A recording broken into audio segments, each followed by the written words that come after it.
Ассаляму алейкум. Кәдіден құймақ дайындаймыз. Кәдіні жақсылап жуып, ірі тішесі бар үкіштен өткіземіз.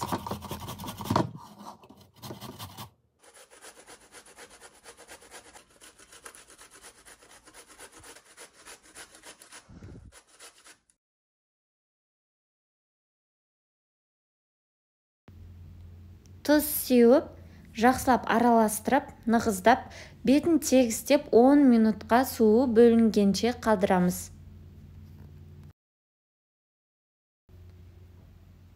Бір 10 минуттан соң суы бөлінеді. Жақсылап сығамыз. Бізге кәдіден шыққан су керек емес. Тек кәдіні қолданамыз. Жұмыртқа, ас содасы, жылы сүт, туралған ас көкті қосып, венчикпен біркелкі болғанша араластырамыз. Содан соң ұнды електен өткізіп қосамыз.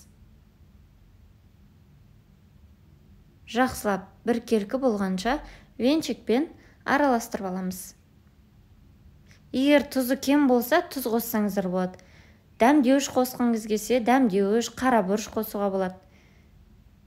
5 минут тұрған соң сұйық майды қосып, жақсылап араластырып аламыз. Кішігірім табаны алып, міндетті түрде майлаймыз. 4 ас қасық қамырдан салып, тегістеп жаямыз.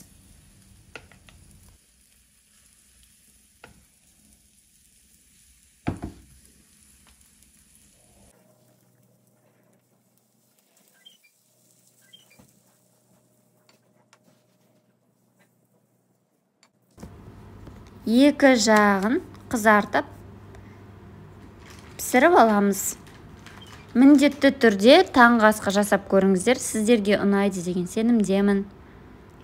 Кез келген өзіңізге ұнаған соусты жағып, немесе соған батырып жесеңіздер, тіптен дәмі керемет болады.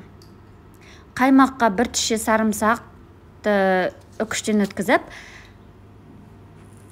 туралған ас көк қосып, жақсылап араластырып, соған батырып жесеңіздер де тамаша болады. Міндетті түрде жасап көріңіздер. Сіздермен болған Балжан Канафина. Ұнаса, лүпіл басып, пікір қалдыруды ұмытпаңыздар. Ас болсын.